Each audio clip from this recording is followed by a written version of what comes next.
चलो, मैं प्रभात दुबे एक बार फिर से सभी बच्चों का अपने ज्ञानदायिनी एजुकेशनल ट्रस्ट पर स्वागत करता हूं बच्चे। और आज को आपका बच्चे क्वेश्चन आवर होगा। सारे बच्चों को पता होगा बेटा सैटरडे है आज, और कल किसी कारणवश आपको पॉलिटी की क्लास नहीं मिल पाई थी बच्चे। और चलो मंडे से बच्चे मिलेगी पॉलिटी की क्लास। और आपको पता है बेटा कि सैटरडे और संडे दोनों बच्चे हम क्या कहते हैं क्वेश्चन आंसर ही कराते हैं। तो चलो बच्चे, आज भी हम टाइप जो 500 हमें मल्टीपल चॉइस क्वेश्चन करने थे, MCQ करना था, उसी में बच्चे हम सीरीज को आगे बढ़ाते हैं बेटा। वीडियो को सारे लोग ज़्यादा से ज़्यादा लाइक और शेयर कर दो बच्चे, और वीडियोस देखा करिए बच्चे, ठीक है। चलो आ जाओ जल्दी जल्दी सारे बच्चे आ जाओ। सभी बच्चों को एक साथ गुड मॉर्निंग बेटा, जितने भी लोग लाइव चैट पर हो, ठीक है। और वीडियो को शेयर जरूर कर दो बच्चे, सारे लोग शेयर कर दीजिए ताकि ज़्यादा से ज़्यादा क्वेश्चन सॉल्व करने वाले हों बेटा। और जल्दी ही एक बच्चे जनरल अवेयरनेस का भी क्वेश्चन आवर लेकर आऊँगा, ठीक है। और क्वेश्चन सॉल्व कराने की बच्चे जो क्या कहते हैं होंगी बेटा, यानी मैं नंबर ऑफ क्वेश्चंस को बच्चे बढ़ा दूंगा, ठीक है। एक बहुत जल्द बच्चे दोपहर का समय होगा 2-3 बजे तक, उसमें भी आपको बच्चे हफ्ते में 2-3 वीडियोस तो बच्चे जनरल अवेयरनेस की 3 वीडियो जितना मुझसे हो सकेगा मैं बना के डाल दिया करूंगा बेटा, ठीक है।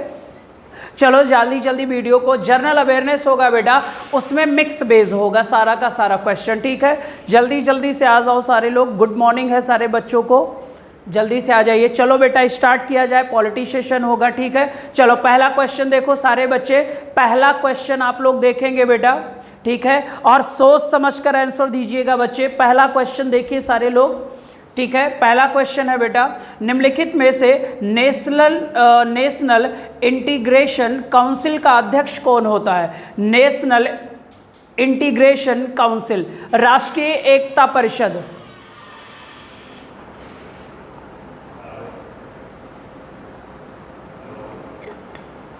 राष्ट्रीय एकता परिषद का अध्यक्ष कौन होता है? सारे बच्चे आंसर करिए।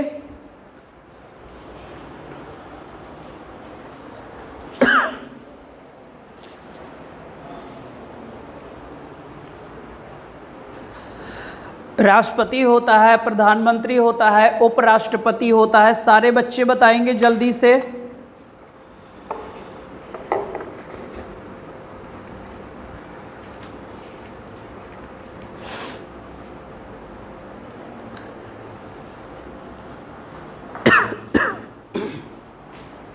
चलो ध्यान दो बच्चे, पहला जो क्वेश्चन आपका होगा इसमें है बच्चे की जो नेशनल इंटीग्रेशन काउंसिल है, इसे राष्ट्रीय एकता परिषद कहते हैं। क्या कहते हैं बेटा?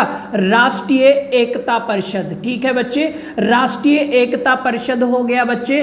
फिर आपका हो जाएगा नीति आयोग हो जाएगा, नीति आयोग का नाम सुना होगा बेटा।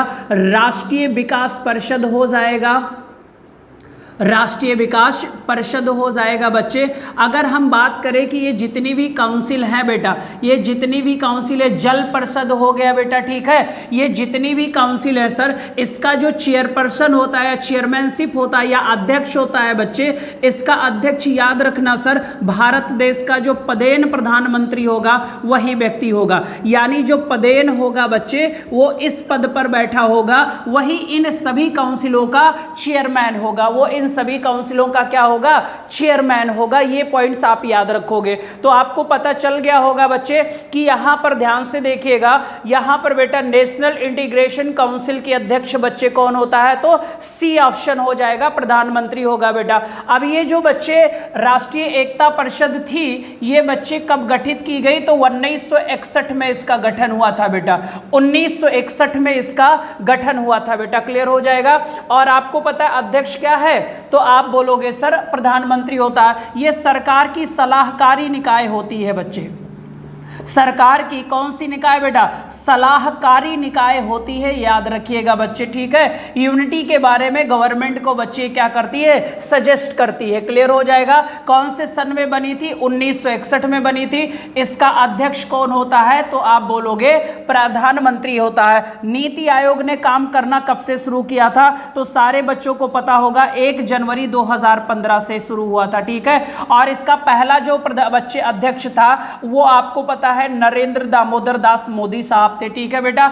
एनडीसी का गठन हुआ था 1952 में। कब हुआ था बेटा?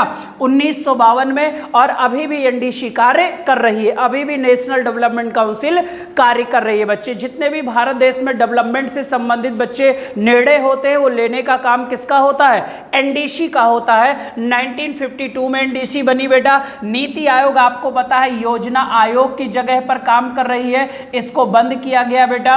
और आपको पता है सर कि राष्ट्रीय एकता परिषद 1961 में बनी। तो इन तीनों परिषदों का एक जल परिषद भी होता है बेटा। इन सभी परिषदों का जो पदेन अध्यक्ष होता है वो हरदम प्रधानमंत्री होगा बच्चे। कौन होगा? प्रधानमंत्री होगा। क्लियर हो जाएगा बेटा, प्रधानमंत्री होगा, ठीक है सर। और जितने भी बच्चे हमारे कॉन्स्टिट्यूशनल बच्चे कमीशन है यानी संवैधानिक आयोग हैं, इनका बच्चे संविधान में प्रावधान नहीं है, इनके लिए कोई आर्टिकल नहीं है, लेकिन ये सरकार की बच्चे एक बॉडी के रूप में कार्य करती हैं, लीगल बॉडी के रूप में कार्य करती हैं, ठीक है।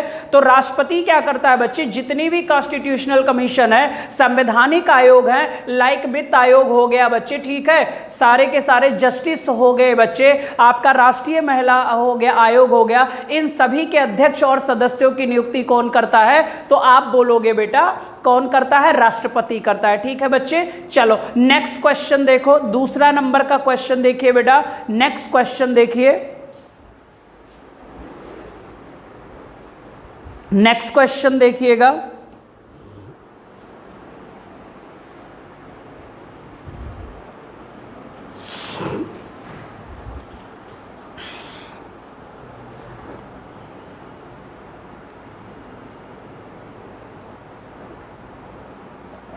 ठीक है, तो हमने यहां पर क्वेश्चन में दिया है कि बच्चे निम्नलिखित में से राज्य का अर्थ क्या होता है, ठीक है। राज्य की परिभाषा के बारे में यहां पर आपको बताना है कि राज्य की परिभाषा। तो जल्दी जल्दी से सारे बच्चे बताओ कि राज्य की परिभाषा कौन कौन से अनुच्छेद में है। मैंने आपको पढ़ाया है बच्चे। अगर हम राज्य की परिभाषा की बात करें तो आप पता है बच्चे भारत राज्यों का ही तो एक क्या है? संघ है सर। और संघ को हमने क्या लिखा है? यूनियन लिखा है बेटा। कौन से भाग में लिखा हुआ है? तो भाग 1 में लिखा है। अनुच्छेद भी कौन सा है? 1 है बेटा। और भारत में इस समय 28 राज्य हैं और कितने केंद्र शासित राज्य हैं? तो आप बोलोगे 8 है सर। अगला है बेटा ये जो राज्य है, जो राज्य की डेफिनेशन होती है ये अनुच्छेद 12 में भी है और अनुच्छेद 36 में भी है। यहां पर राज्य की डेफिनेशन की बात की गई है, यानी कि पूछा जाता है राज्य की क्या परिभाषा के बाद पूछा गया, ठीक है। और हमने कहा था सर कि राज्य जो है संसद बेटा, अब संसद में लोकसभा है और राज्यसभा है और प्लस बच्चे इसी में कार्यपालिका भी है। क्लियर हो जाएगा, कार्यपालिका भी है बेटा। और राज्य में न्यायपालिका को काउंट नहीं करते बेटा, ठीक है। बाकी विधायिका और कार्यपालिका बच्चे, तो संसद की कार्यपालिका भी हो जाएगी और विधायिका भी हो जाएगी। न्यायपालिका को हमने कहा शामिल नहीं किया गया है क्योंकि बच्चे आर्टिकल 50 राज्य का नीति निर्देशक तत्व कार्यपालिका को न्यायपालिका से पृथक करता है, अलग करता है बेटा, ठीक है। तो यहां पर हो जाएगा ये तो बच्चे हो गए। ऐसे राज्य विधानमंडल हो जाएगा। अब राज्य विधानमंडल जो है बच्चे वो राज्य में होता है और राज्य विधानमंडल में भी बेटा कार्यपालिका होता है और विधायिका होता है। और केंद्र में बच्चे और राज्य के जितने भी प्राधिकारी होंगे, जितने भी क्या होंगे प्राधिकारी होंगे, वो सब किस में शामिल होते हैं बच्चे? राज्य में शामिल होते हैं। तो यहां पहला ऑप्शन है बेटा संघ सरकार और राज्य सरकार, सही है बेटा। राज्य विधानसभा ये भी सही है, संसद बच्चे ये भी सही है। तो यहां पर जो ऑप्शन होगा बेटा वो आपका हो जाएगा डी ऑप्शन।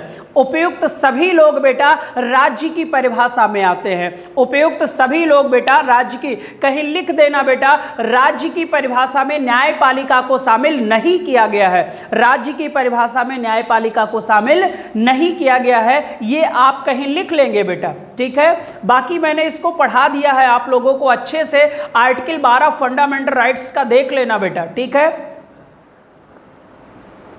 अच्छे से करा दिया था, बाई लाइन बच्चे लिखा दिया था। चलो अगला तीसरा क्वेश्चन देखो। नेक्स्ट क्वेश्चन, नेक्स्ट क्वेश्चन देखिएगा, बहुत ही सरल है। ये सारे के सारे आए हुए क्वेश्चन है बेटा, कहीं ना कहीं छोटे छोटे एग्जामों में, बड़े एग्जामों में भी हैं।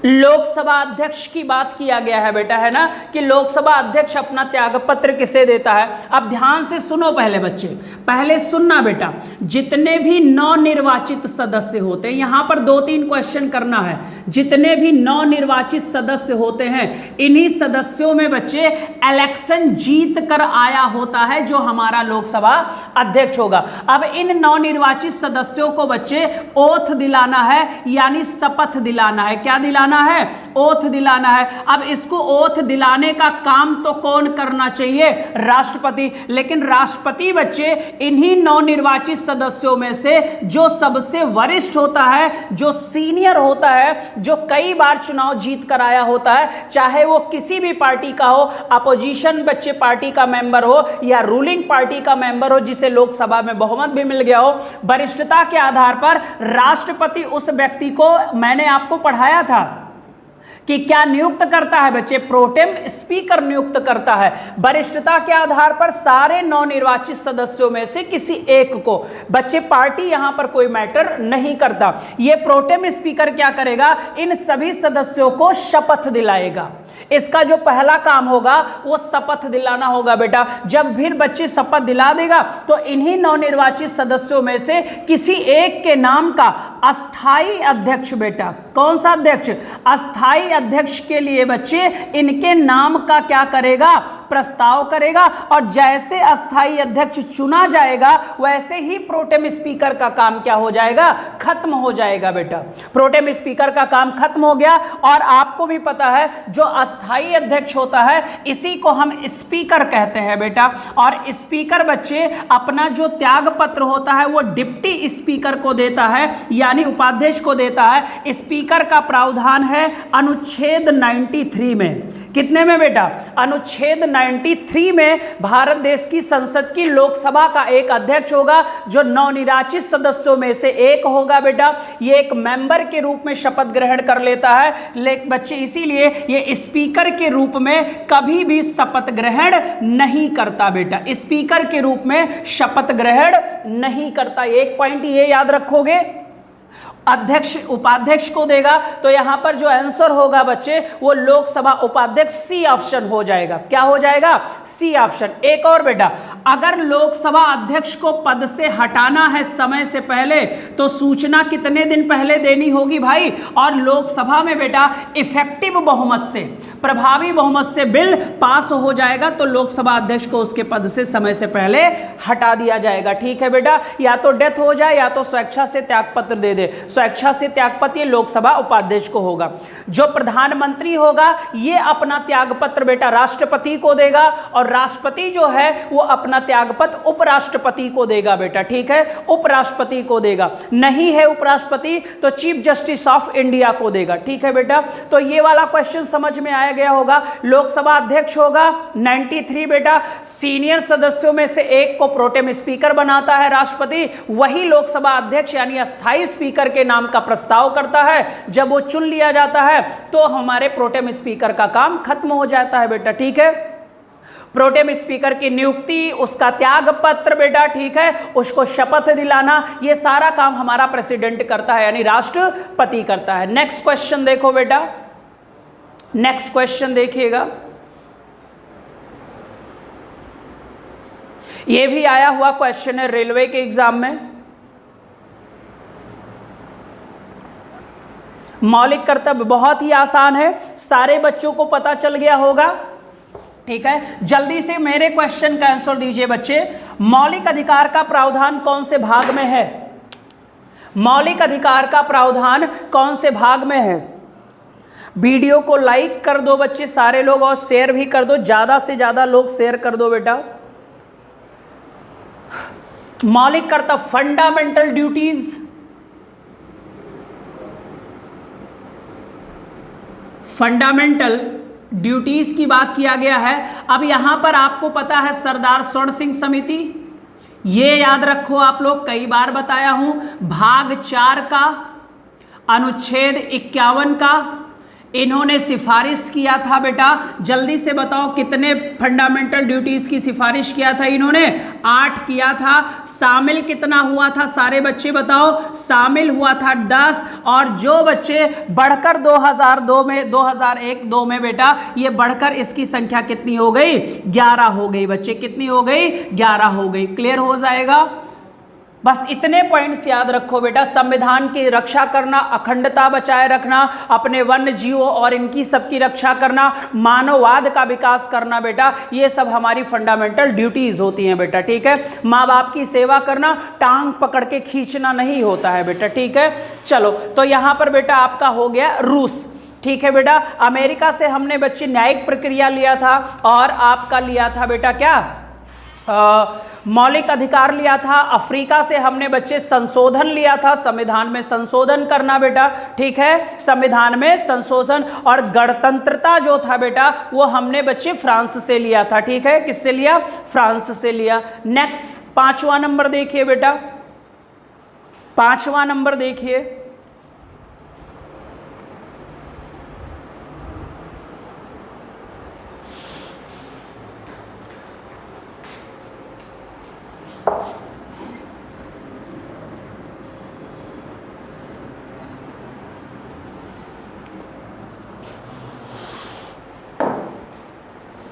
निम्नलिखित में से कौन राष्ट्रीय विकास परिषद का सदस्य नहीं है बेटा? इनमें से कौन से ऐसे लोग हैं बच्चे जो क्या कहते हैं एनडीसी में मेंबर नहीं है बच्चे? कोई बच्चा बताएगा जल्दी से? चलो बच्चे एनडीसी को थोड़ा डिटेल्स में देख लो आप लोग।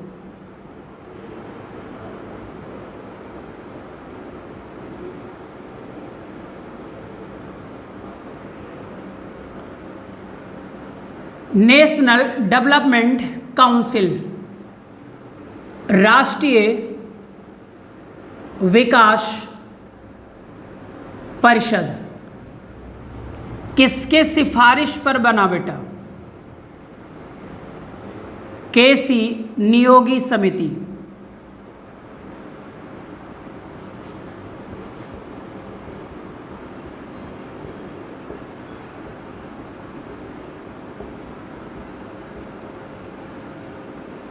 अगस्त 1952 इसके जो सदस्य होता, तो इसका पहला पॉइंट होगा बच्चे, सदस्य में पदेन जो अध्यक्ष होता है, सबको पता है पदेन अध्यक्ष होता है प्रधानमंत्री। तो इसका अगर पूछ लिया जाए कि क्या कहते हैं एनडीसी का पहला अध्यक्ष कौन था, तो पंडित जवाहरलाल नेहरू थे बच्चे। पहला अध्यक्ष कौन था? पंडित जवाहरलाल नेहरू थे बेटा। ठीक है, फिर बच्चे ध्यान से देखिएगा, इसमें जो अन्य सदस्य होते हैं बेटा उसमें राज्यों के मुख्यमंत्री, राज्यों के सीएम बेटा, केंद्र शासित प्रदेशों के प्रशासक भी यहाँ मेंबर होते हैं, केंद्र शासित प्रदेशों के प्रशासक भी मेंबर होते हैं बेटा, और नीति आयोग के सभी सदस्य, क्योंकि बच्चे योजना आयोग के सदस्य शामिल होते थे, अब योजना आयोग की जगह बच्चे क्या हो गया? नीति आयोग के सभी सदस्य बच्चे। और यहाँ पर लिखिएगा केंद्रीय मंत्रिमंडल, केंद्रीय मंत्रिमंडल बेटा, कैबिनेट मंत्री जितने भी होंगे वो सारे यहां पर मेंबर्स होंगे बेटा। ठीक है, तो हमने बताया कि एनडीसी की स्थापना के बच्चे केसी नियोगी समिति की सिफारिश पर हुआ था, 6 अगस्त 1952 को हुआ था। ठीक है बेटा, इसका जो पदेन अध्यक्ष होता है वो प्रधानमंत्री होता है। अन्य सदस्यों में बेटा राज्यों के बच्चे मुख्यमंत्री होते थे पहले, बाद में बेटा सभी केंद्र शासित प्रदेशों के प्रशासक, उपराज्यपाल बेटा, और आपको मैंने कमिश्नर बच्चे कहा था, आयुक्त वाला पुडुचेरी चंडीगढ़ का नाम सुना होता बेटा। ठीक है, ये सभी लोग बच्चे मेंबर होते हैं। योजना आयोग के सभी सदस्य यहां पर बच्चे शामिल होते थे, लेकिन योजना आयोग की जगह अब नीति आयोग हो गई है, तो इनके सभी मेंबर शामिल होते हैं, और मंत्रिमंडल बेटा पूरा का पूरा एनडीसी में शामिल होता है। इसीलिए हमने कहा था सर योजनाओं का निर्माण करना योजना आयोग का काम होता था, अब नीति आयोग का काम है। लेकिन बच्चे उन सभी योजनाओं को जो डेवलपमेंट से संबंधित हैं उन पर सर्च करना और उसको बच्चे क्या करना, अनुमोदित करना, जब एनडीसी अनुमोदन कर देगा तभी वो चीजें संसद में जाती है और फिर पास हो जाती हैं बेटा। और यहां पर वित्त मंत्री भी होता है बच्चे, यही प्लान को वहां तक पहुंचा देता है। ठीक है, तो एनडीसी के बारे में बताया, विकास के मामले पर निर्णय लेती है एनडीसी बच्चे। ठीक है, कैबिनेट में होता है ये सारे के सारे लोग। तो यहां पर जो आपका बच्चे आंसर हो जाएगा, एनडीसी में मेंबर कौन नहीं होता है, तो आपको पता है सर क्या यहां पर मैंने राष्ट्रपति की बात की नहीं की, तो यहां पर ऑप्शन कौन सा सही हो जाएगा आपका, डी ऑप्शन सही हो जाएगा बच्चे। कौन सा ऑप्शन, डी ऑप्शन सही हो जाएगा। ठीक है, राष्ट्रपति बच्चे एनडीसी का मेंबर नहीं होता है। ठीक है, चलो नेक्स्ट क्वेश्चन देखो। नेक्स्ट क्वेश्चन,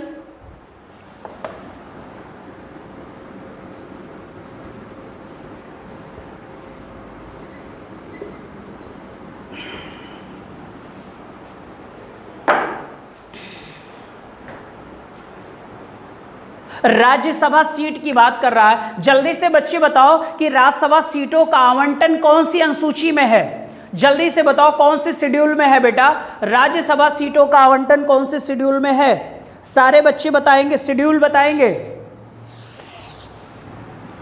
तो आपको पता है सर अनुसूची जो होती है, शेड्यूल जो होता है वो कौन सी अनुसूची होती है, 4 बेटा। अधिकतम कितना हो सकता है, 250, अभी वर्तमान में कितना है 245। हमने कहा था बच्चे जो हमारे पूर्वोत्तर राज्य हैं इनकी संख्या कितनी बताया था, 8। 8 में एक राज्य है बच्चे जिसका नाम क्या है, असम। असम में राज्यसभा सीटें कितनी थी बेटा, 7। बाकी सभी राज्यों में बेटा कितनी कितनी सीटें हैं, 1-1 सीटें हैं सर। तो सिक्किम बेटा पूर्वोत्तर राज्यों में 1 है, तो यहां पर राज्यसभा सीटें कितनी हो जाएंगी, 1 हो जाएंगी सर। ये मैंने आपको बताया था ना बेटा कि पूर्वोत्तर राज्यों की संख्या 8, इकलौता असम जहां पर सीट की संख्या 7, बाकी सभी में 1 है। फिर मैंने कहा था पुडुचेरी में भी 1 है, ठीक है बेटा।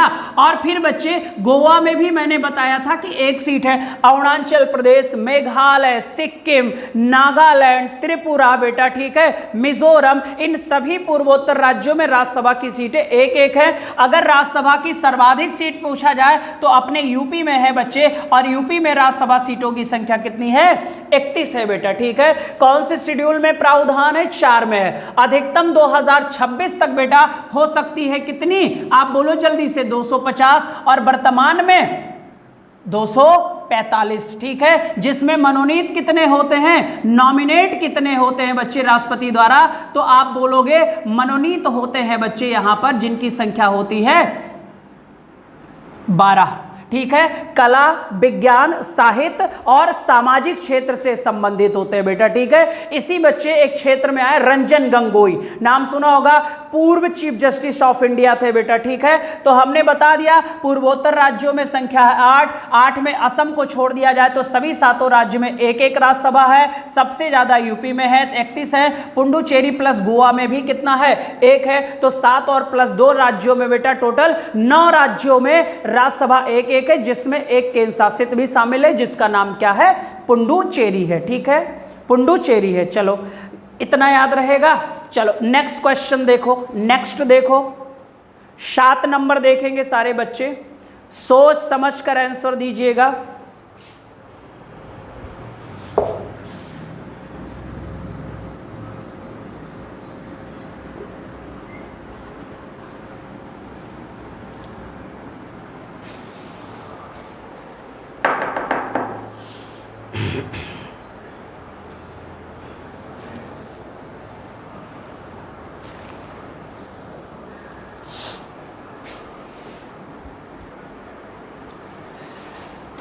का अर्थ है कि भारत का राष्ट्रपति किसी भी मामले को सार्वजनिक महत्व के संदर्भ या संविधान की व्याख्या में सलाह के लिए सुप्रीम कोर्ट को शामिल कर लेता है बेटा। मूल न्यायिक अधिकार, कि रिट न्यायिक अधिकार, कि अपीलीय न्यायिक अधिकार, कि सलाहकार न्यायिक अधिकार। सोच समझकर बताइएगा कि राष्ट्रपति सुप्रीम कोर्ट को इनमें से कौन से न्यायिक अधिकार में शामिल कर सकता है।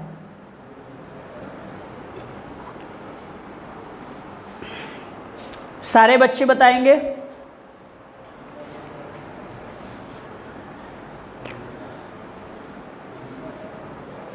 चलो यहां पर देखो बच्चे, अगर कोई भी मामला हो जिसमें राष्ट्रपति समझ में ना पाए बेटा, तो आपको पता है सर, एक होता है महान्यायवादी, क्या नाम होता है बेटा, अटॉर्नी जनरल ऑफ इंडिया बेटा, ठीक है, इसे हम अटॉर्नी जनरल कहते हैं सर। अब महान्यायवादी आपको पता है कि ये देश का हमारे प्रथम विधि अधिकारी होता है बच्चे। कौन सा अधिकारी होता है, प्रथम विधि अधिकारी। लेकिन कोई एक ऐसा मैटर आ जाए सर जहां पर राष्ट्रपति को सलाह लेना हो, तो अनुच्छेद 143 के तहत बेटा सर्वोच्च न्यायालय से सलाह ले सकता है। सर्वोच्च न्यायालय से बच्चे सलाह ले सकता है कौन, राष्ट्रपति बच्चे। जब सलाह लेगा राष्ट्रपति किसी भी मामले पर, तो यहां पर बच्चे आप बताओ सलाह न्यायाधिकार हो जाएगा कि नहीं हो जाएगा बच्चे? क्या वो रिट के मामले पर करेगा? नहीं सर, सलाह न्यायिक अधिकार हो जाएगा बच्चे। तो यहां पर जो आपका ऑप्शन हो जाएगा सलाहकार के रूप में शामिल करेगा बेटा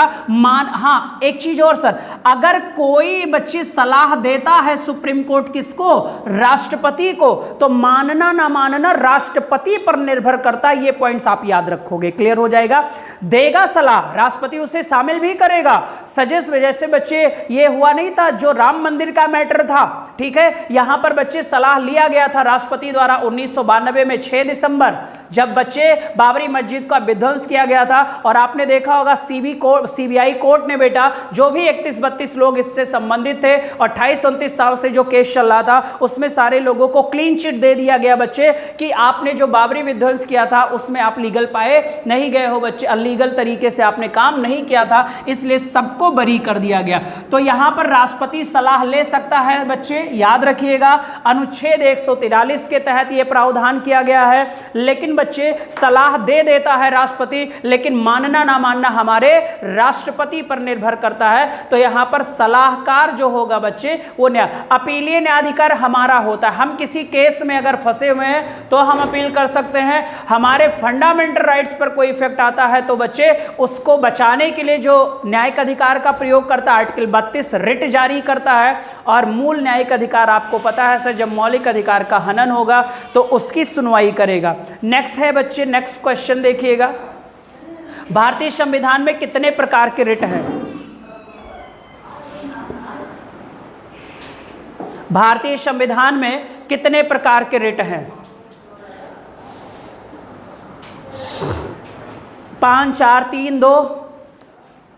सबको पता है बच्चे कि जो ये रिट होती है, ये रिट जारी करने का अधिकार सुप्रीम कोर्ट को है 32 और हाई कोर्ट को है 226। अब इस पर बच्चे हाई कोर्ट जो है सर, ये इसके स्वाविवेक पर निर्भर करता है कि ये सुनवाई करे या ना करे। लेकिन बच्चे यहाँ पर बंधा होता है हमारा सुप्रीम कोर्ट, अगर उसके पास कोई भी मौलिक अधिकार के हनन का केस जाएगा तो सुनवाई करना ही करना पड़ेगा। अब ये जो रिट होती है, न्यायिक रिट होती है बच्चे,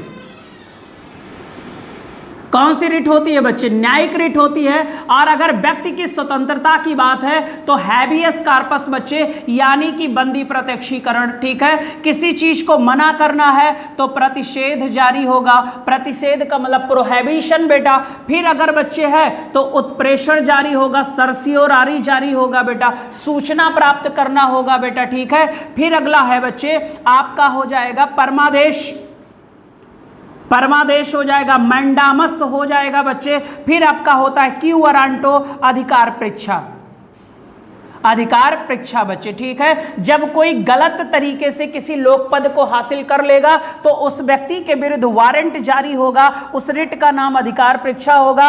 मैंडामस का मतलब होता है बच्चे हम तुम्हें आदेश देते हैं कि इसका काम कानूनी तरीके से किया जाए बेटा। उत्प्रेषण का मतलब होता है आप अपने कार्य क्षेत्र को हम तक पहुंचाने का काम करिए। प्रतिषेध का मतलब होता है अगर कोई कार्य क्षेत्र आपके कार्य क्षेत्र में नहीं, कोई कार्य आपके कार्य क्षेत्र में नहीं आता है तो आपको मना किया जाएगा। और अगर कोई व्यक्ति बच्चे किसी मामले में अवैध रूप से निरुद्ध हो गया हो तो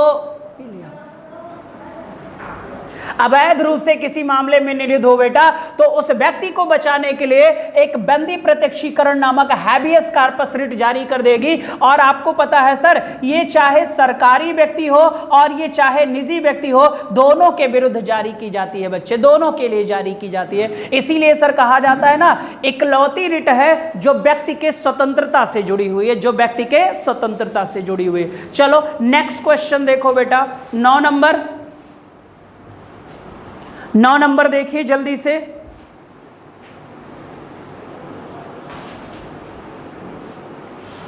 और भागिएगा मत, लंबी क्लास है थोड़ी सी बेटा, ठीक है, काफी क्वेश्चन है, अच्छे क्वेश्चन है।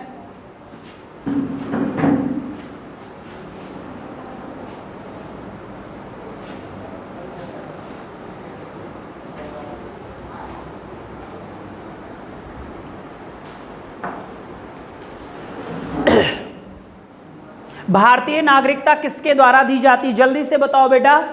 भारतीय नागरिकता भारत के राष्ट्रपति द्वारा या प्रधानमंत्री द्वारा या विदेश मंत्रालय द्वारा या गृह मंत्रालय द्वारा?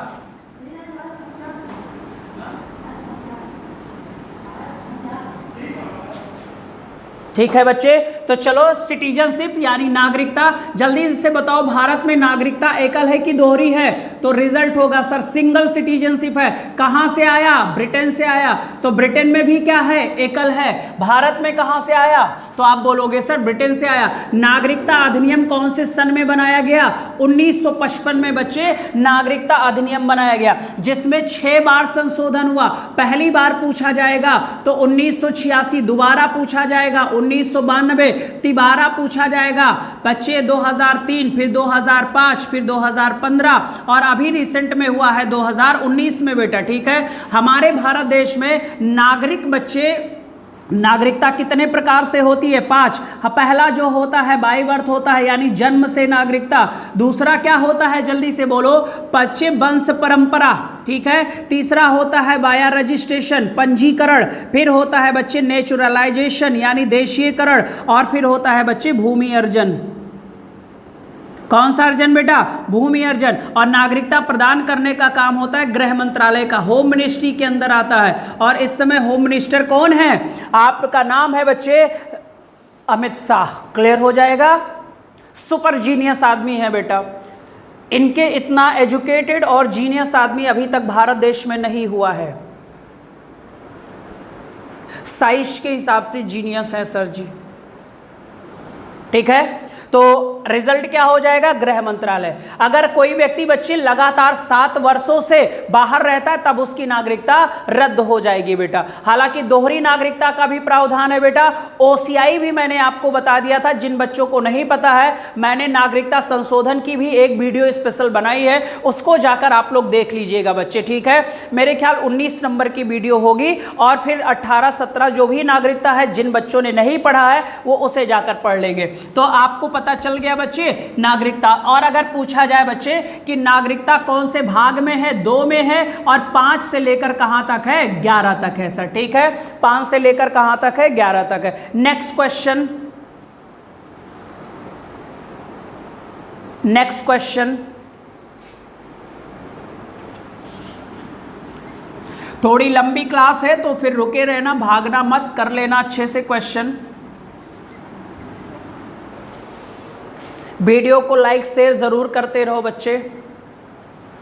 ठीक है, मुझे तो लाइक शेयर से मतलब है, बाकी तो ज्ञान दे ही रहा हूं आप लोगों को। राष्ट्रपति संसद की किस सदन का सदस्य होता है? राज्यसभा का कि लोकसभा का कि उपयुक्त दोनों में से, या किसी भी सदन का सदस्य नहीं होता है? तो आपको पता है अनुच्छेद 52 बेटा कहता है कि भारत का एक क्या होगा? राष्ट्रपति होगा। अनुच्छेद 52 क्या कहता है? भारत का।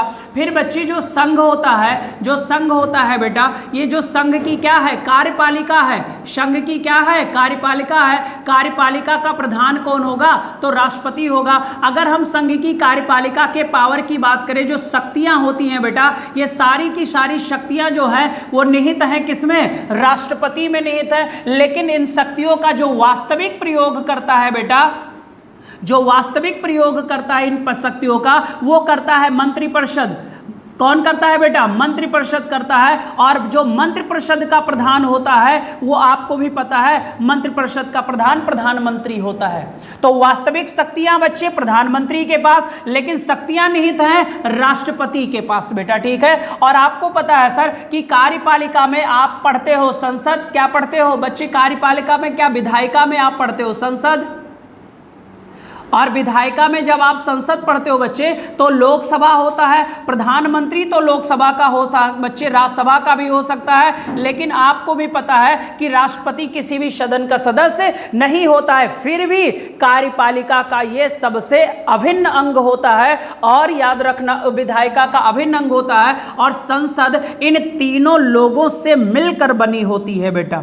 जानते हैं सर, विधेयक राज्यसभा में पास होना चाहिए, विधेयक बेटा लोकसभा में पास होना चाहिए। और इसी विधेयक को बेटा जब एक्ट बनना होता है, यानी एक कानून बनना होता है, तो किसका सिग्नेचर अनिवार्य होता है? राष्ट्रपति का। क्योंकि बेटा राष्ट्रपति के पास कार्यपालिका की सभी वास्तविक शक्तियां निहित है। राष्ट्रपति के पास बच्चे कार्यपालिका की सभी वास्तविक शक्तियां निहित है। तो किसी भी बच्चे बिल को, विधेयक को एक्ट बनने के लिए राष्ट्रपति की परमिशन अनिवार्य होती है। सर क्लियर हो जाएगा? डन है ना सारे बच्चों को? बताओ बच्चे, समझ में आ रहे हैं ना क्वेश्चन? सारे बच्चे एक बार मैसेज करो, एक बार सारे बच्चे मैसेज करो। समझ में आ रहा है ना सारे बच्चों को? सॉल्व हो रहा है, रट जा रहा होगा मेरे ख्याल बच्चे, कुछ बस तो रहा नहीं है यहां पर। समझ में आ रहा हो तो मैसेज कर दो। डन है सारे बच्चे? ठीक है, नेक्स्ट क्वेश्चन देखो, नेक्स्ट क्वेश्चन देखो जल्दी से, 11 नंबर।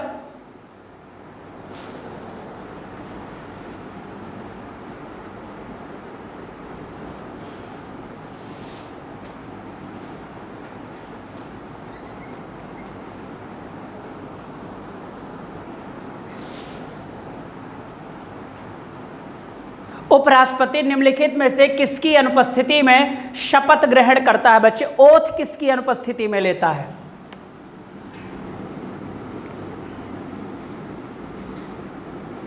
अगर हम राष्ट्रपति के ओथ की बात करें तो आपको पता है चीफ जस्टिस ऑफ इंडिया दिलाता है, यानी जो भारत देश का मुख्य न्यायाधीश होगा वो शपथ दिलाएगा बेटा किसको?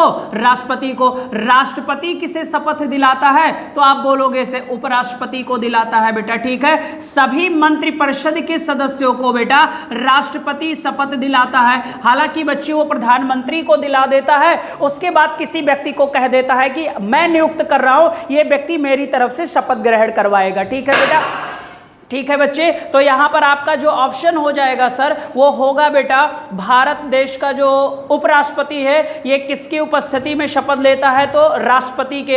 अब जो लोकसभा अध्यक्ष है बच्चे, जो आपका स्पीकर है, वो स्पीकर अपने पद की शपथ ग्रहण नहीं करता है बेटा। और जो अटॉर्नी जनरल होता है ये राष्ट्रपति, यानी जो महान्यायवादी होता है ये राष्ट्रपति के अधीन शपथ लेता है। और जो भारत का चीफ जस्टिस ऑफ इंडिया होता है वो भी बच्चे शपथ इसको ये दिला देता है, यानी राष्ट्रपति इसको दिलाएगा और इसको बच्चे ये इसको दिलाएगा। राष्ट्रपति इन भैया को दिलाएगा और अन्य सभी लोगों को इसमें राष्ट्रपति ही शपथ ग्रहण कराता है, ठीक है बेटा। तो 11 नंबर का आपका हो जाएगा कौन सा? ए ऑप्शन हो जाएगा बच्चे। कौन सा हो जाएगा? ए ऑप्शन हो जाएगा। नेक्स्ट बेटा 12 नंबर।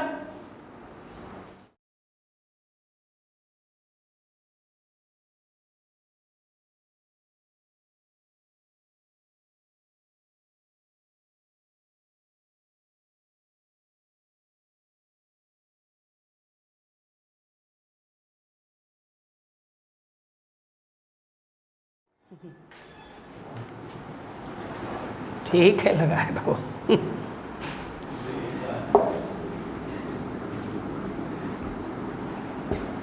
चलो बच्चे, इसमें क्वेश्चन है, कह रहा है कि राष्ट्रीय कांग्रेस किस राजनीतिक समूह का एक हिस्सा है? संयुक्त प्रगतिशील गठबंधन कि राष्ट्रीय जनतांत्रिक गठबंधन, जनता परिवार कि राष्ट्र परिवार?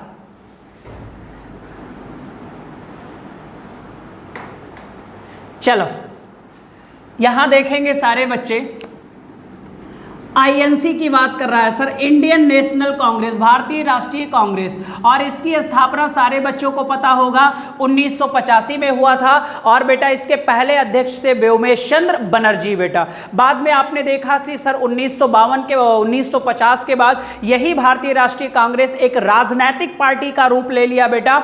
और राजनीतिक पार्टी के साथ साथ बेटा इस आईएनसी के जितने भी अन्य घटक दल थे बेटा, यानी घटक का मतलब समझ रहे ना, जो समर्थन वाले दल होते हैं, इनके साथ बेटा कई सारी पार्टियां बेटा इनको सपोर्ट करती हैं। तो बच्चे आईएनसी और प्लस इनके जितने भी सपोर्टिंग दल थे, इन सब को मिला के अगर बात किया जाए बच्चे, तो इसे कहा जाता है यूपीए।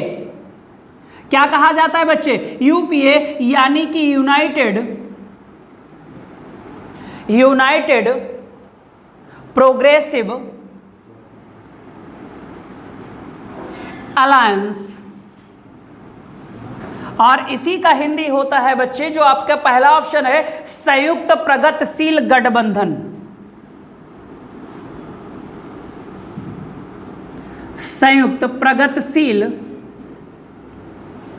गठबंधन, ये तो कांग्रेस हो गई बच्चे। यानी इसमें बेटा कांग्रेस और उसके जितने भी सहयोगी दल हैं वो सारे के सारे बच्चे, निकलता नहीं है कि जनता दल ने बेटा यूपीए से समर्थन वापस लिया या दिया, या एनडीए से बच्चे है ना। तो एक शब्द और आएगा सर, एक तो यूपीए हो गया, एक का नाम एनडीए है बेटा। और एनडीए बीजेपी है बच्चे, यानी बीजेपी और उसके जितने भी सदस्य हैं, सहायक है, सपोर्टिंग है बेटा। तो इसका होता है नेशनल डेमोक्रेटिक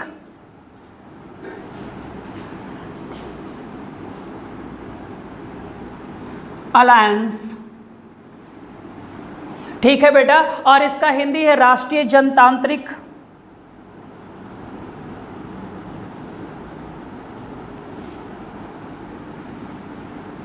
गठबंधन। तो इस समय बच्चे किसकी सरकार है? एनडीए की सरकार है। और इससे पहले किसकी थी? यूपीए की थी। तो इसमें गठबंधन होते हैं, जितने भी दल हैं बेटा, कांग्रेस से संबंधित जितने दल हैं वो सारे यूपीए में हैं, और बीजेपी और प्लस उसके जितने भी बच्चे दल हैं वो सारे के सारे एनडीए हैं बेटा। ठीक है, तो ये दोनों पॉइंट्स याद रखिएगा। तो यहां पर कांग्रेस की बात की गई है तो आप यूपीए लगाओगे, और अगर एनडीए की बात, बीजेपी की बात किया होता तो आप क्या लगाते? एनडीए लगाते बच्चे। ठीक है, एनडीए लगाते। कोई डाउट यहां पर? किसी भी बच्चे को कोई दिक्कत? चलो आगे नेक्स्ट क्वेश्चन देखो बेटा, 13 नंबर देखो जल्दी से।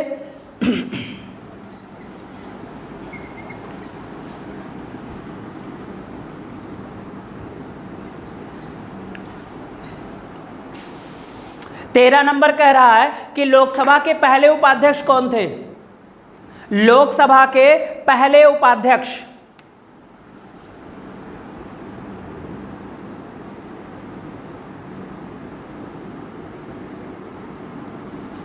तो अगर हम पहले अध्यक्ष की बात करें तो यहां पर पहले अध्यक्ष थे मालवंकर।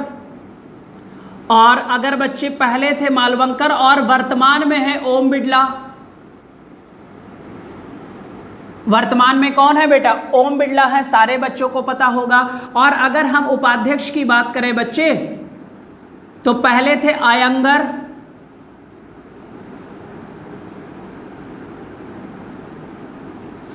पहले थे अयंगर बेटा। तो उपाध्यक्ष पूछा है तो यहां पर यस अनंत सैनम अयंगर बच्चे हो जाएंगे। ठीक है, सी ऑप्शन आपका सही हो जाएगा। और अगर पूछा जाए कि वर्तमान में कौन है बच्चे, तो आपको पता है ना सर कि उपाध्यक्ष हरदम विपक्ष पार्टी का होता है। किसका होता है बेटा? विपक्ष का। तो इस बार कोई भी लोकसभा का बच्चे डिप्टी स्पीकर नहीं है। और आपको बताया था बच्चे स्पीकर और डिप्टी स्पीकर का प्रावधान कौन से अनुच्छेद में है? 93 में है। कहां है बेटा? 93 में। तो वर्तमान में लोकसभा का उपाध्यक्ष है कोई? नहीं है। क्यों नहीं है? क्योंकि विपक्ष का दर्जा ही किसी को नहीं मिला हुआ है बच्चे। ठीक है, और मैंने पहला भी बता दिया जीवी मालवंकर बेटा। ठीक है, और अगर एसटी की बात करेगा बच्चे कि पहले एसटी लोकसभा अध्यक्ष कौन थे, तो नाम भूल गया हूं बच्चे, अभी याद आएगा तो बता देंगे। और पहली महिला अगर पूछेगा तो मीरा कुमार थी, स्पीकर थी बेटा। और अगर दलित महिला भी पूछेगा तो मीरा कुमार थी। उसके बाद सुमित्रा महाजन हुए थे। आप देख लेना बच्चे, जो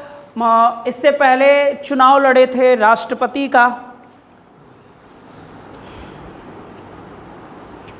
ध्यान नहीं आ रहा। चलो नेक्स्ट क्वेश्चन देखो बेटा, नेक्स्ट क्वेश्चन देखिएगा 14 नंबर।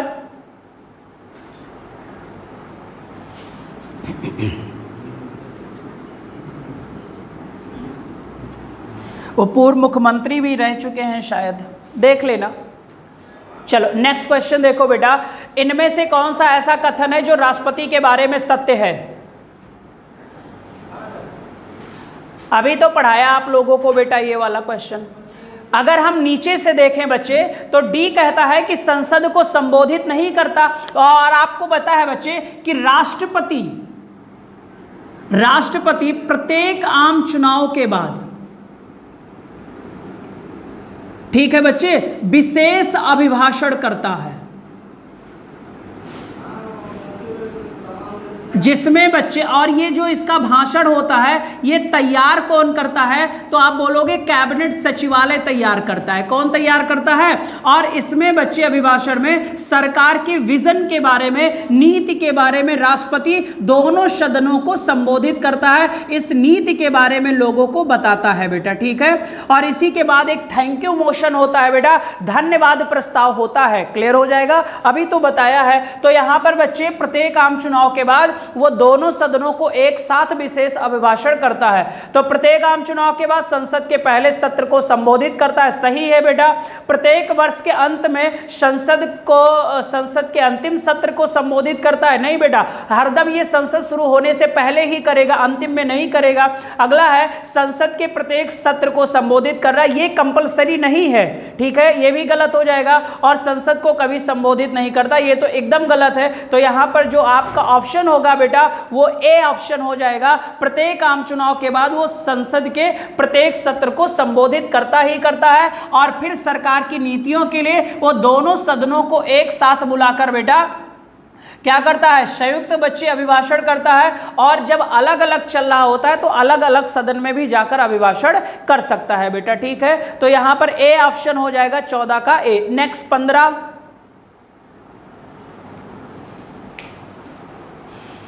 नेक्स्ट होगा 15, जल्दी से देखो।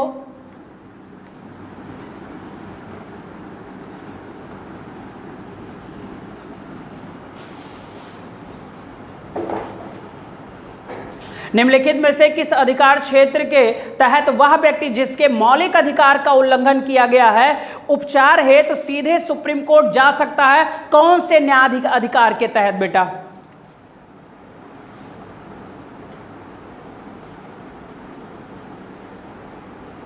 कौन से न्यायाधिकार के तहत बेटा, ठीक है। तो आपको पता है जब आपके फंडामेंटल राइट्स का दुरुपयोग होगा बेटा, आप सुप्रीम कोर्ट जाओगे तो आपके फंडामेंटल राइट्स का दुरुपयोग ना हो सर, इसीलिए तो सुप्रीम कोर्ट आर्टिकल 32 के तहत क्या जारी करता है भाई? रिट, यानी रिट न्यायाधिकार हो जाएगा बच्चे। और कितनी रिटें हैं आपको पता है सर? 5 हैं। अगर आपकी स्वतंत्रता से जुड़ा है तो आपका बच्चे पता होगा बंदी प्रत्यक्षीकरण होगा। आपके पद को किसी ने गलत तरीके से ले लिया है तो अधिकार परीक्षा हो जाएगा। किसी काम को बच्चे आपके कोई आपके साथ बुरा कर रहा है और वो गलत काम जो कर रहा है उसके कार्य क्षेत्र में नहीं आ रहा है तो बच्चे प्रतिषेध हो जाएगा, ठीक है बेटा। अगर कोई नीचे बच्चे मैटर पड़ा हुआ है लेकिन फंडामेंटल राइट से संबंधित है तो आप सीधे सुप्रीम कोर्ट चले जाओगे तो सुप्रीम कोर्ट अपने नीचे से बच्चे सारा मैटर ऊपर मंगा लेगा तो उत्प्रेषण हो जाएगा, ठीक है सर। तो यहां पर कौन सा हो जाएगा? रिट न्यायिक अधिकार हो जाएगा, यानी कि बी ऑप्शन हो जाएगा, ठीक है। सलाहकार न्यायिक अधिकार अभी मैंने आपको बता ही दिया था बेटा। नेक्स्ट क्वेश्चन,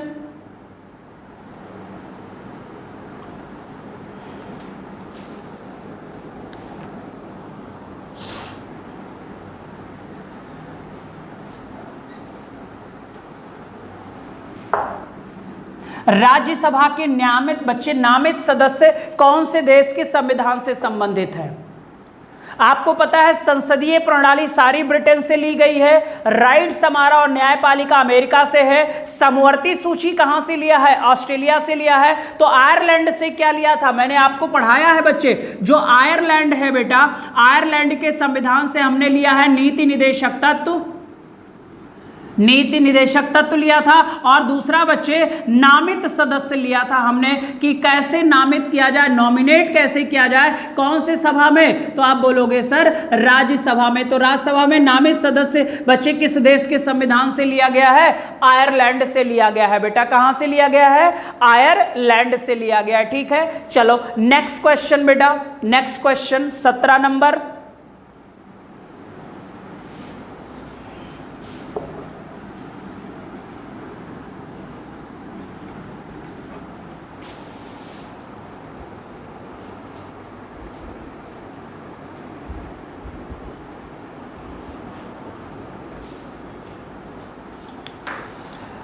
कैग आमतौर पर किसकी प्राप्तियां और व्यय का लेखा जोखा नहीं करता है।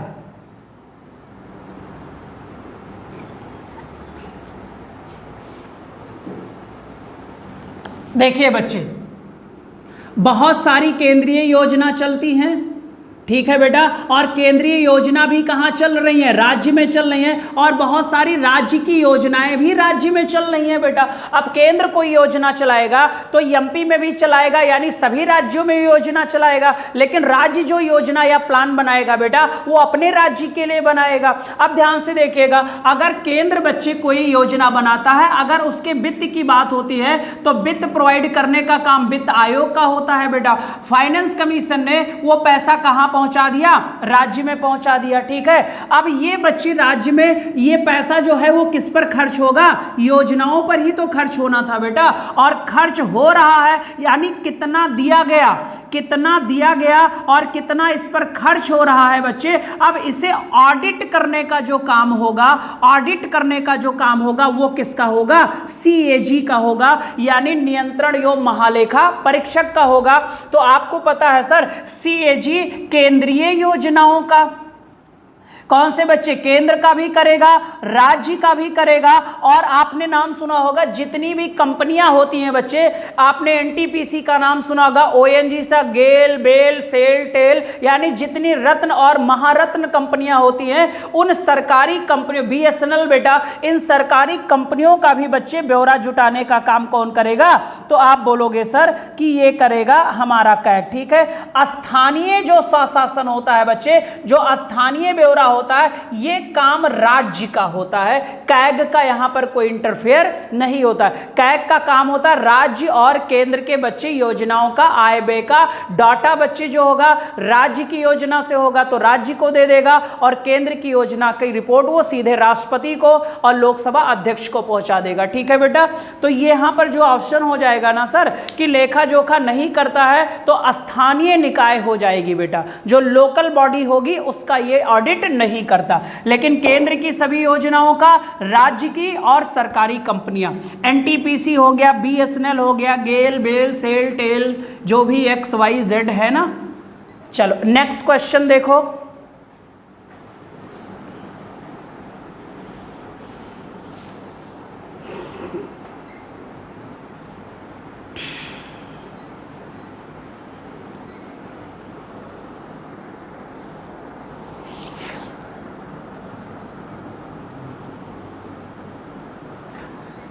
सार्वजनिक महत्व के एक निश्चित मामले पर चर्चा करने के लिए कार्यकारिणी का ध्यान आकर्षित करने के लिए संसद सदस्य द्वारा एक प्रस्ताव लाया जाता है, और आपको बताया था बच्चे, ठीक है। यहां पर दो ही ऑप्शन बच्चे आपसे मिलते जुलते हैं। अगर हम अविश्वास प्रस्ताव की बात करें तो अविश्वास प्रस्ताव बेटा कितने मेंबर का सिग्नेचर होना आवश्यक है, 50 मेंबर का इस प्रस्ताव पर सपोर्ट होना आवश्यक है। फिर दूसरा बच्चे किसके द्वारा लाया जाता है, विपक्ष द्वारा, किसके विरोध में लाया जाता है, पक्ष के विरोध में। अगर ये पास हो जाता है बच्चे तो गवर्नमेंट डाउनफॉल हो जाती है, जो हमारी गवर्नमेंट होगी बेटा ये डाउनफॉल हो जाएगी, सरकार गिर जाएगी बेटा, ठीक है। अविश्वास प्रस्ताव में क्या नहीं बताना पड़ता है, कोई भी कारण बताना नहीं पड़ता है सर, ठीक है। अब तक अविश्वास प्रस्ताव कितनी बार लाया गया, 28 बार, कितनी बार गिर गया, एक बार पास होने वाला था बच्चे, नाम था मोरारजी देसाई, लेकिन बच्चे आपने देखा होगा मोरारजी देसाई ने पास होने से पहले ही त्याग पत्र दे दिया था, क्योंकि अविश्वास प्रस्ताव पर बच्चे चर्चा के बाद तुरंत मतदान हो जाएगा। क्या हो जाएगा बेटा?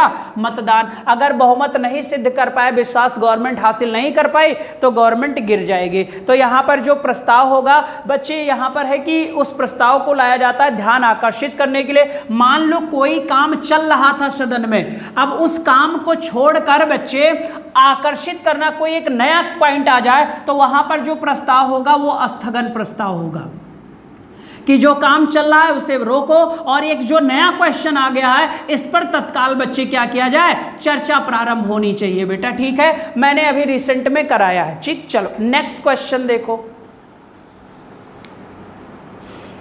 19 नंबर।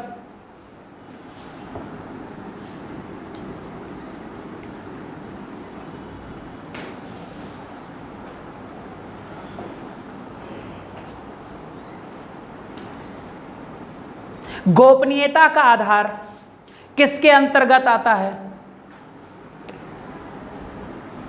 अब देखो बच्चे, अगर हम अनुच्छेद 19 की बात करें तो यहां पर गोपनीयता तो है नहीं, स्वतंत्रता है बेटा। और कितनी मूल स्वतंत्रताएं हैं? 6 है। क्लियर हो जाएगा। फिर है बच्चे 20। आपको पता है जब कोई बच्चे दो सिद्धि से संरक्षण है, ठीक है बेटा, अपराधी को है बच्चे वहां से संबंधित है, तो यहां पर भी बेटा गोपनीयता की बात नहीं की। अगर राइट टू प्राइवेसी की बात किया जाए, राइट टू प्राइवेसी यानी निजता का बेटा, जो प्राइवेसी होता है, निजता उजता की बात करें तो ये राइट टू प्राइवेसी तो ही होता है बच्चे गोपनीयता। भाई किसी चीज को हम गोपनीय रख रहे हैं, प्राइवेसी लगा रखे हैं, हम तुम्हें नहीं जानने देना चाहते बेटा। तो राइट टू प्राइवेसी कहां है? आर्टिकल 21 में है बच्चे। इसी को कहते हैं ना प्राण एवं दैहिक, प्राण एवं दैहिक स्वतंत्रता। और इसको मैंने अच्छे से कराया है बेटा। तो आर्टिकल यहां पर जो सही होगा वो कौन सा हो जाएगा? 21 हो जाएगा बच्चे। 18 में क्या है? 18 में है उपाधि का अंत। उपाधि का क्या किया गया? अंत, लेकिन 2 को छोड़कर, एक तो एजुकेशन को छोड़कर और एक सेना बच्चे। ठीक है, इन दोनों को छोड़कर सभी उपाधियों का अंत किया गया है आर्टिकल 18 के तहत। ठीक है, तो गोपनीयता बच्चे जो होता है, तो राइट टू प्राइवेसी होता है, वो होता है आपका 21 में। ठीक है, तो चलो नेक्स्ट क्वेश्चन देखो,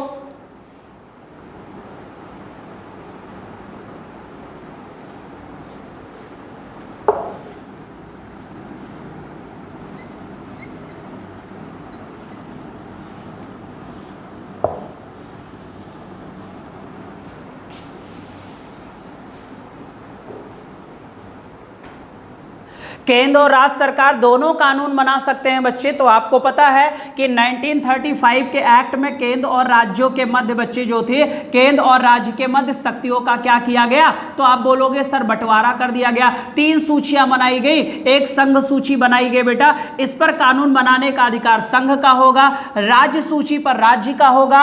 एक बनाई गई समवर्ती सूची बच्चे, कुछ ऐसे मैटर जो केंद्र और राज्य दोनों मिलकर कानून बना सकते हैं, लेकिन समवर्ती सूची पर भी अंतिम पावर किसे दे दिया गया? संघ को ही दिया गया है। और इन तीनों सूचियों में जो चीज शामिल नहीं हुआ वो बच्चे अवशिष्ट सूची में रखा गया उन्हें।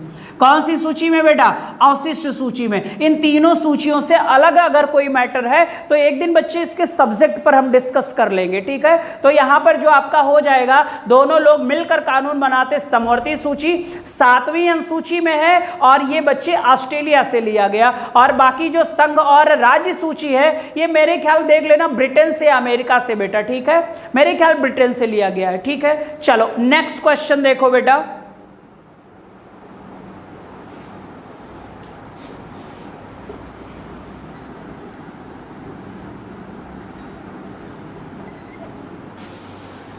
इक्कीस नंबर कहता है कि भारत देश में सभी राजनीतिक शक्तियां किसके पास हैं? हम भारत के लोग,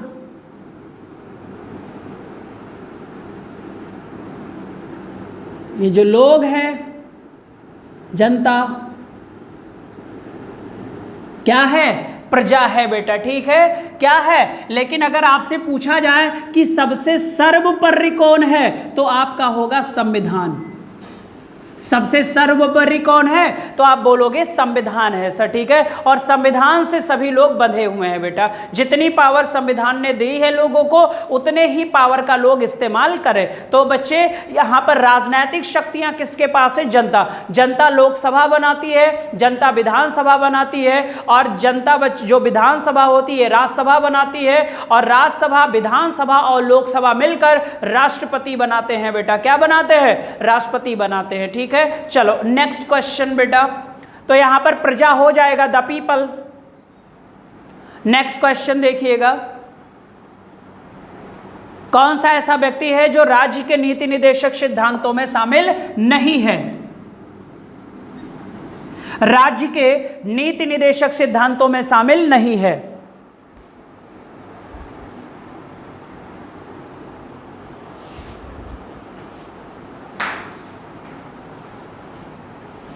शराब का निषेध है बेटा। कौन से आर्टिकल में है? 47 में है बच्चे। मादक द्रव्यों के सेवन पर प्रतिबंध। राज्य क्या लगाएगा? प्रतिबंध। लेकिन अगर इन मादक द्रव्यों का बच्चे प्रयोग औषधि में किया गया है तो आप उसका प्रयोग कर सकते हो। आर्टिकल क्या कहता है? 47 कहता है बेटा, ठीक है। फिर है बच्चे कार्य का अधिकार, राइट टू वर्क। आपको पता है फंडामेंटल ड्यूटीज है बच्चे, सॉरी क्या कहते हैं ये बच्चे, डीपीएसपी है, राज्य का नीति निदेशक तत्व है, ठीक है। समान कार्य के लिए समान वेतन, ये भी बच्चे आपका राज्य का नीति निदेशक तत्व है। सूचना का अधिकार आपका फंडामेंटल राइट से बच्चे, ठीक है। राइट टू नो,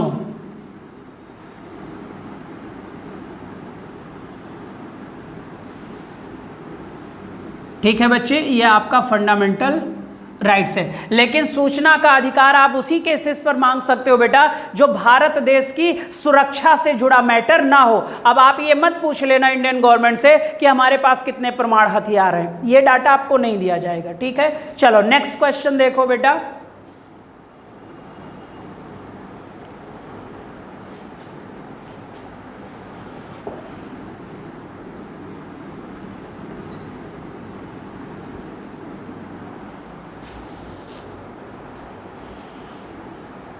भारतीय संविधान के निम्नलिखित में से किस अनुच्छेद में न्यायपालिका कार्यपालिका क्या है? अलग है बेटा, ठीक है। तो सबसे पहले तो 48 देख लो क्या है। 48 है बच्चे कृषि एवं पशुपालन। 48 का जो का है ये 42वां संविधान संशोधन द्वारा आया था, 1976 में आया। यहाँ पर वन की बात की गई है और वन्य जीव की बात की गई है और पर्यावरण की बात की गई है बच्चे, ठीक है। फिर हमारा है कौन सा आर्टिकल बेटा? 48 के बाद है बच्चे 52। आर्टिकल जो 52 है ना सर, ये 52 कहता है कि भारत का एक राष्ट्रपति होगा। आर्टिकल 52 कहता है कि भारत का एक क्या होगा? नाम मात्र का राष्ट्रपति होगा बेटा। फिर 48 बच्चे 50 कहता है कि जो न्यायपालिका है, अभी मैंने कुछ देर पहले बोला था बेटा कि न्यायपालिका जो है वो कार्यपालिका से, न्यायपालिका जो है वो कार्यपालिका से क्या है? अलग है बेटा, स्वतंत्र रूप से कार्य करेगी हमारी न्यायपालिका, इसमें कार्यपालिका इंटरफेयर नहीं करेगी। और जो 49 है बच्चे, 49 आपको पता है राष्ट्रीय स्मारक की बात की गई है। राष्ट्रीय जो स्मारक होंगे उसके संरक्षण की बात की गई है यहाँ पर कि जितने भी राष्ट्रीय स्मारक संसद निर्धारित कर देगा राज्यों में, उसे बच्चे जैसे ताजमहल हो गया, लाल किला हो गया, जंतर मंतर हो गया, अब तक बेटा बहुत सारे राष्ट्रीय स्मारक है, ठीक है। तो ये मैंने चारों आर्टिकल लिख दिया। 48 कृषि पशुपालन, 48 का वन्य जीव पर्यावरण, 52 राष्ट्रपति होगा, न्यायपालिका कार्यपालिका 50 में है, और ये जो है बच्चे ये आर्टिकल और ये बच्चे जो है ये डीपीएसपी है, direct principle of state policy बेटा, ठीक है। Direct principle of state policy यानी राज्य का नीति निदेशक तत्व, ठीक है। चलो नेक्स्ट क्वेश्चन देखो। संविधान का अनुच्छेद 110 किससे संबंधित है?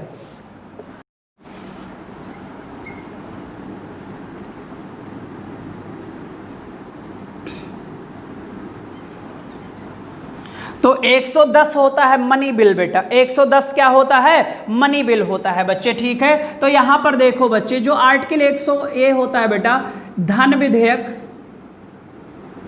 से संबंधित जितनी भी प्रक्रिया होगी वो बच्चे आपका 109 में होगा, 110 में होगा मनी बिल, और मनी बिल सिर्फ लोकसभा में पास होना चाहिए बच्चे, ठीक है। आपको पता है बेटा अनुच्छेद 111 क्या होता है बेटा, ये भी आप जान लो। अनुच्छेद 111 होता है बेटा कि बिल जब पेश हो जाएगा तो विधेयक को अनुमति मिल जाती है बच्चे, ठीक है।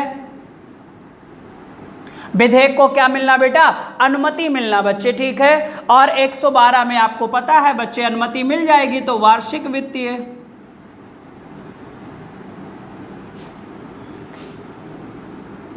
इसी को आप बजट कहते हो बच्चे। बजट शब्द का प्रयोग भारतीय संविधान में ना होकर इस शब्द का प्रयोग किया गया है। कौन से आर्टिकल में बेटा, 112 में, और मनी बिल का प्रावधान है 110 में है बच्चे, 110 में है। क्लियर हो जाएगा। और मनी बिल बच्चे सिर्फ और सिर्फ कहां पेश होना चाहिए, तो आप बोलोगे सर 100, और बच्चे साधारण विधेयक वगैरह भी तो बता दिया, 107 वात आर्टिकल सब बता दिया आपको बच्चे, है ना। चलो देख लेना, वीडियोस पढ़ाया है, अब नहीं बताएंगे, ठीक है। चलो नेक्स्ट क्वेश्चन देखो, तो यहां पर सी ऑप्शन हो जाएगा मनी बिल बेटा। संविधान संशोधन 368 में है, मैंने बताया था। वित्त विधेयक भी बताया था 117, है ना।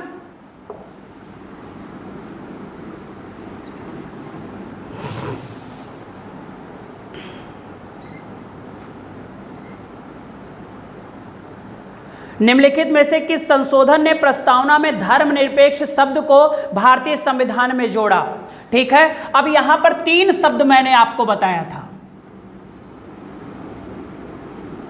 धर्मनिरपेक्ष,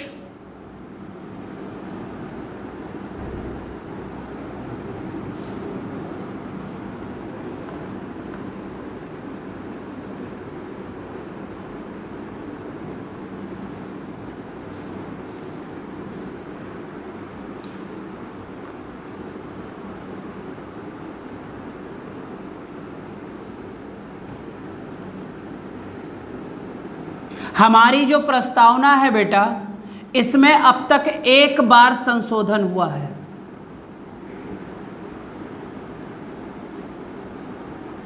कितनी बार बेटा, सिर्फ एक बार हुआ है, 42वां संविधान। ये 3 शब्द हमने जोड़े। हालांकि बच्चे भारत देश का कोई भी धर्म नहीं है, और जो राज्य में जो धर्म है बेटा, जो राज्य का धर्म है, ये एक बच्चे इंडिविजुअल सब्जेक्ट है, यानी कि व्यक्तिगत बच्चे विषय है। कौन सा विषय है बेटा, व्यक्तिगत विषय माना गया, इंडिविजुअल सब्जेक्ट बेटा।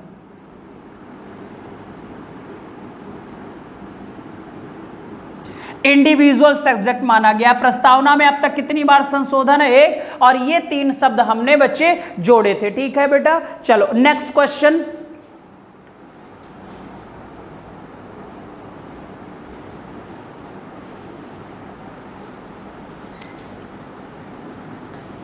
भारत पूर्णतया संप्रभु लोकतांत्रिक गणराज्य कब बन गया? गणतंत्रता दिवस कब मनाते हो बच्चे?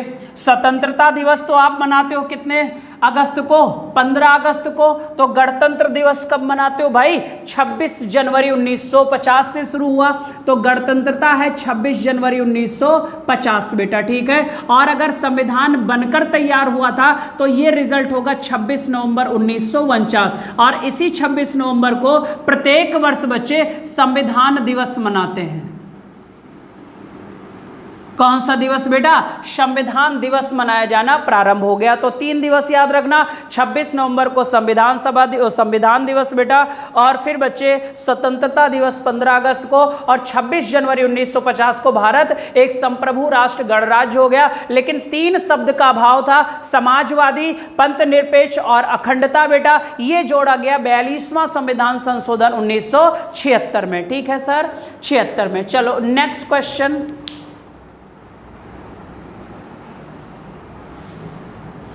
बस 2-3 क्वेश्चन और बचा हुआ है बेटा, जल्दी से निपटा लो, 30 पूरा कर दे आज, जल्दी से इसको सॉल्व करो।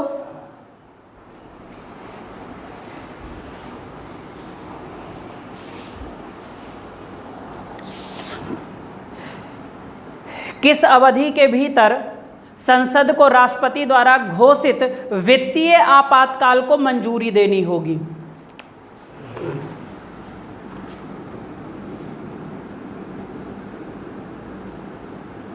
इमरजेंसी भारत में कितने प्रकार की होती है? 3।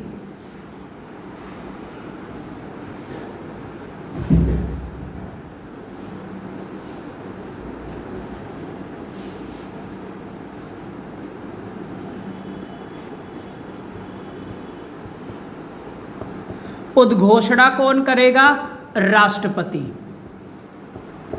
और बच्चे उद्घोषणा कितने महीने के अंदर?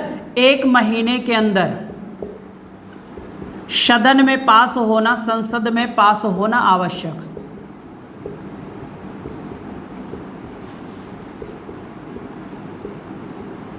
संसद में पास होना क्या है? आवश्यक है। कितने महीने? 1 महीने। फिर जब ये पास हो जाएगा तो कितने महीने बच्चे? 6 महीने। और राष्ट्रीय आपातकाल आपको पता है सर कौन से काल तक चलेगा? अनिश्चितकालीन तक लागू रह सकता है बेटा। उद्घोषणा कौन करेगा? बच्चे आपको पता है 3 ही सिचुएशन में हो सकता है, या तो युद्ध हो जाए, या तो सशस्त्र विद्रोह हो जाए, या तो आक्रमण हो जाए। फिर बच्चे ध्यान से देखिएगा, अगर 1 महीने के अंदर संसद ने इसे पास नहीं किया तो 1 महीने के बाद ये उद्घोषणा क्या हो जाएगी? समाप्त हो जाएगी। फिर जो दूसरा होता है बच्चे वो होता है राष्ट्रपति शासन। क्या होता है? राष्ट्रपति शासन। अनुच्छेद 356 यहां पर सिफारिश करता है राज्यपाल, लेकिन जो उद्घोषणा होता है बेटा, उद्घोषणा यहां पर कौन करेगा? राष्ट्रपति ही करेगा बच्चे। अब राष्ट्रपति का जो ये उद्घोषणा है, जो राष्ट्रपति शासन है, ये कितने महीने के अंदर? 2 महीने के अंदर बेटा संसद में पास होना अनिवार्य है। और जब ये पास हो जाएगा तब ये कितने महीने हो जाएगा? 6 महीने, जो बढ़कर अधिकतम कितने साल तक हो सकता है? 3 साल तक मैक्सिमम एक राज्य में राष्ट्रपति शासन, प्रेसिडेंशियल रूल लागू रह सकता है बेटा। लेकिन हां सर, एक अपवाद है, 1980 के दशक में सबसे ज्यादा समय तक 5 साल तक लागू था पंजाब में बेटा। ठीक है, पंजाब में। ठीक है, तो ये याद कर लो। अब जो तीसरा आपातकाल होता है यार, ध्यान से देखो बच्चे, जो तीसरा आपातकाल होता है हमारा वो होता है वित्तीय आपातकाल, फाइनेंशियल इमरजेंसी। क्या अब तक कभी लगी है? तो आप बोलोगे अब तक कभी नहीं लगी है बच्चे। अब इसकी भी उद्घोषणा अनुच्छेद 360 के तहत कौन करेगा?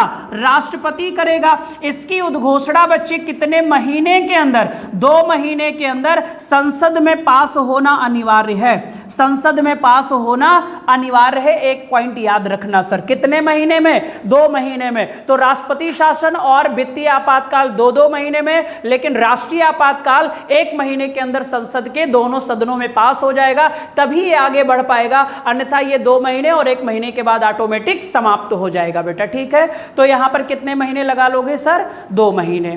ठीक है, चलो। और हर 6 महीने पर अगर लागू होता है तो हर 6 महीने पर बच्चे संसद के दोनों सदनों का अनुमोदन आवश्यक होता है बेटा। ठीक है, तभी इसका टाइम ड्यूरेशन बढ़ाया जा सकता है। चलो नेक्स्ट क्वेश्चन देखो बेटा। 3 क्वेश्चन और बचा है, जल्दी से देख लो बेटा।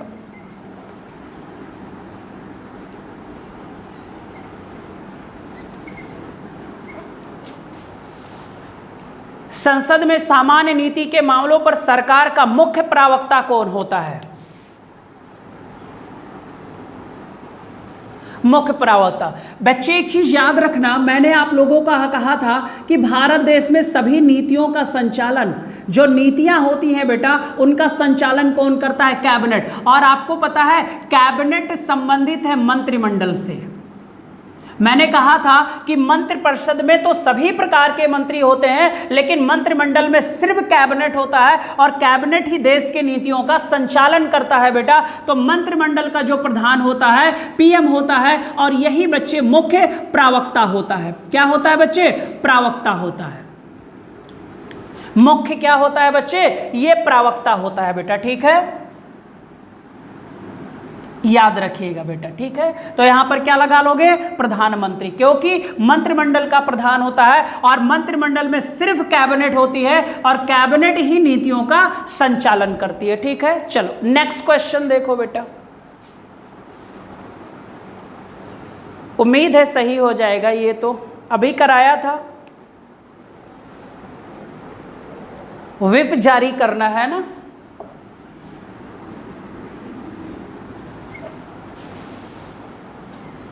विप के कार्यालय में उल्लेख किया गया है कि भारत का संविधान है, गलत है यार 100% बेटा। फिर है बच्चे सभा का नियम है, कोई नियम नहीं, ये तो अपनी राजनीतिक पार्टियां होती हैं सर, क्या ये अलग संसदीय संविधान है? नहीं सर, इनमें से कोई नहीं, यही आपका डी वाला सही हो जाएगा। कल मैंने बच्चे विप के बारे में आपको बताया था और मैंने कहा था यहां पर संचेतक होते हैं बेटा, और ये सभी राजनीतिक पार्टी के होते हैं। और जो राजनीतिक पार्टी होती हैं बच्चे, इनका जो गाइडलाइन होता है, राजनीतिक पार्टियों का जो गाइडलाइन होता है, वो बच्चे गाइडलाइन राजनीतिक पार्टी के जितने भी मेंबर होते हैं, उन मेंबरों को पार्टी की गाइडलाइन की क्या देना? सूचना देना बेटा। यही संचेतक का काम होता है और इसी को कहते हैं कि पार्टी ने क्या जारी कर दिया? व्हिप जारी कर दिया। तो एक प्रकार का ये क्या होता है? गाइडलाइन होता है बेटा, क्योंकि हर पार्टी के अपने विजन होते हैं सर। जैसे अविश्वास प्रस्ताव लाया गया तो कौन सी पार्टी किसको समर्थन दे रही है, पक्ष को कि विपक्ष को, ये गाइडलाइन जारी करेगा और जितने भी उस पार्टी के मेंबर होंगे उनको सूचित करेगा संचेतक बेटा, उसी को व्हिप कहते हैं। तो यहां पर इनमें से कोई नहीं कर लो बेटा, ठीक है। लास्ट क्वेश्चन देख लो।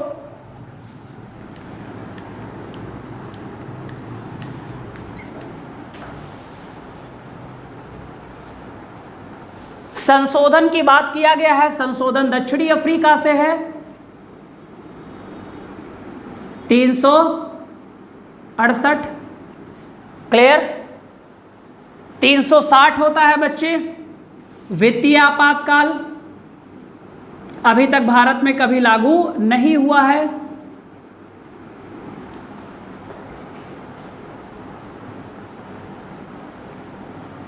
आर्टिकल 42 काम की न्याय संगत, और कौन सा आर्टिकल है? 350, ये देख लेना, भाषा से संबंधित है। किससे संबंधित होगा मेरे ख्याल बच्चे? 350 भाषा से संबंधित होता, भाषा से संबंधित होगा, ठीक है बेटा। तो आज के लिए बस इतना ही है बेटा, और कल फिर हम लोग बच्चे 9 बजे ही मिलेंगे और फिर से बच्चे 1 घंटे प्लस की क्लास रहेगी। फिर से नंबर आप बच्चे क्वेश्चन पॉलिटी के ही रहेंगे और उम्मीद है बच्चे अब आपका अच्छे से पॉलिटी तैयार हो रहा होगा। अगर बच्चे अच्छे से तैयार हो गया तो भारत देश का कोई भी एग्जाम हो, 2-3 क्वेश्चन कभी आपके गलत नहीं होंगे बेटा। बूंद बूंद से ही घड़ा भरता है, आपको भी पता है। जब एक एक टॉपिक को हम इतना हार्ड वर्क करके बच्चे प्रैक्टिस करके अगर मजबूत कर ले गए तो आपको कोई बच्चे मार्केट में रोक नहीं सकता है, सफलता आप तक पहुंच जाएगी बेटा। तो मेहनत करते रहो सारे लोग। चलो कल संडे के दिन हम लोग फिर से बच्चे मिलेंगे ठीक 9 AM पर, ठीक है बच्चे। चलो बाय बाय, टेक केयर बेटा। और एडवांस ही बता दे रहा हूं कि कल भी बच्चे 1 घंटा 1.25 घंटे प्लस में ही क्लास चलेगी। चलो बाय बाय, टेक केयर बेटा सारे बच्चों को, बाय बेटा।